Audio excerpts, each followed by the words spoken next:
మన గ్రోమర్ నార్కట్పల్లి పరిధిలోని ఎడవల్లి గ్రామంలోని కొప్పు జానివారి వరి పొలంలో ఉన్నాము. అన్నగారు ఒక 10 ఎకరాల వరకు వరి పొలం సాగు చేస్తారు. ఈసారి ఇప్పుడు కానీ గతంలో కానీ పురుగు మందులు, విత్తనాలు, ఎరువులు, పై పోషకాలు అన్నీ మన గ్రోమర్లో వాడతాడు. ఈసారి ఏ రకం గింజలు వేశాడు, దిగుబడి ఎలా ఉంది, ఏమేమి అడుగు పిండి కానీ పోషకాలు కానీ ఏం వాడాడు అనేది తన మాటల్లో తెలుసుకున్నాం.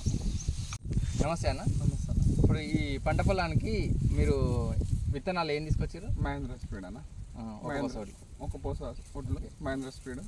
నారు మంచిగా వచ్చింది. ఎన్ని రోజులకు నారు పెట్టింది? 22 రోజులు పెట్టినా. ఓకే. ఆడ కరిగట్ల ఏమేమి వేసారు ఎరువు? కరిగట్ల 28 వేసిన, F20 జింక్ వేసిన. జింక్ కూడా వేసారు యాసింగ్ కాబట్టి. యాసింగ్ కూడా చౌడు ఉంటుందని జింక్ కూడా వేసిన. చౌడు ఉంటుంది కాబట్టి జింకు F20 28 వేసారు. కరిగట్ల వేసిన. తర్వాత పసారి యూరియాలు ఏం వాడారు? భూ ఔషధ వాడినా అన్న. భూ ఔషధ ఒక బస్తా, ఇంకా ఊరియా ఒక బస్తా ఆడినా.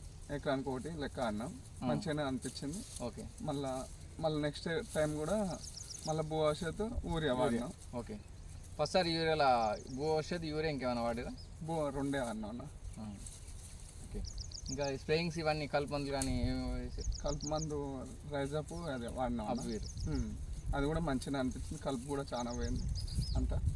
ఇప్పుడు గ్రోమర్ ఉత్పత్తులు ఇప్పుడు 28లైనా, మనసాయలైనా, ఇవి అభివీరు, F20, జింకు ఇవన్నీ మీ మంచిగా ఉన్నాయి? బాగున్నాయి అన్న, మంచిగా ఉన్నాయి. దిగుబడి కూడా బాగానే వస్తుంది. మంచిగానే ఎప్పటికప్పుడు పని చేసి. ఒక గంటకు అంటే ఎన్ని పిల్లకలు వచ్చినాయి? 30 దాకా వచ్చినాయి అన్న. 30 పిల్లకలు. 30 పిల్లకలు. 20 నుంచి ఒక 30 పిల్లకలు వచ్చినాయి. ఓకే.